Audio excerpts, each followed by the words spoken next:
സുഹൃത്തുക്കളെ, സഹോദരങ്ങളെ, നമ്മുടെ മറുനാടൻ മലയാളി ഷാജൻ സ്കറിയായ ആക്രമണവുമായി ബന്ധപ്പെട്ട്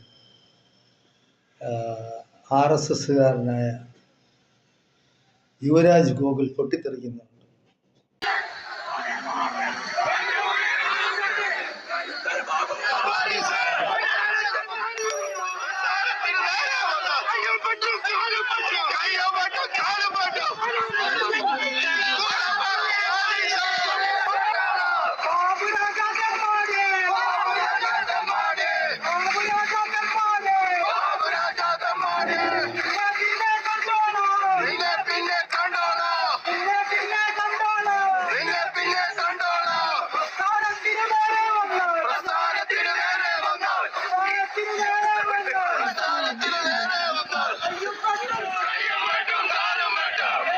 വിട്ടുപോത്ത് വേദമാവുന്ന പോലെയാണ്, അങ്ങനെ ഒരു ചൊല്ലുണ്ട്.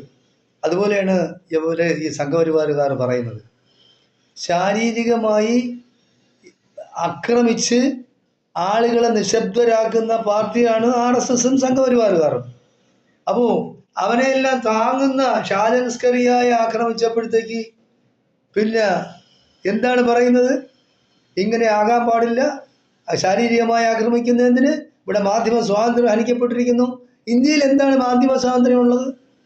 ഇവിടെ രാഷ്ട്രീയ സ്വാതന്ത്ര്യമില്ല, ഇന്ത്യയിൽ മതസ്വാതന്ത്ര്യമില്ല, മാധ്യമ സ്വാതന്ത്ര്യമില്ല. ആരാണ് ഇതെല്ലാം ഇല്ലാതാക്കിയത്? നിങ്ങൾ സംഘപരിവാർ ശക്തികളല്ലേ.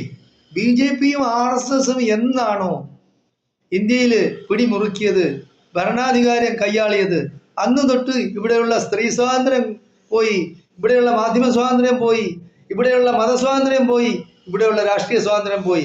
എന്തിനും ഏതിനും നിശബ്ദരാക്കുക. ഒന്നുകിൽ ഭീഷണിപ്പെടുത്തി നിശബ്ദരാക്കുക, അല്ലെങ്കിൽ ഭീഷണിപ്പെടുത്തി അവരുടെ വരുതിയിലാക്കുക, നിശബ്ദരാക്കുക. ഇതാണ് BJP RSS പരിപാടി. എന്നിട്ട് വന്നിരുന്നിപ്പോൾ ഷാജൻ സ്കറിയായ ആരെ ആക്രമിച്ചു എന്നും പറഞ്ഞ് CPM അങ്ങനെ ചെയ്തു, CPM ശാരീരികമായിട്ട് അങ്ങനെ ചെയ്തു, ഇങ്ങനെയാണോ രാഷ്ട്രീയ പ്രവർത്തനം നടത്തേണ്ടത്, എതിരാളികളെ ശാരീരികമായി നേരിടേണ്ടതാണോ ചെയ്യുന്നു പറഞ്ഞ് ഇത് പറയുന്നു. വാസവദത്ത ചാരിത്ര പ്രസംഗം ചെയ്യുന്ന പോലെയാണ്. വാസുദത്ത ആരാണെന്ന് അറിയാമല്ലോ എല്ലാവർക്കും. ചാരിത്ര പ്രസംഗം നടത്തി അങ്ങനെ ഇരിക്കും. അപ്പൊ അതാണ് യുവരാജ് ഗോകുൽ.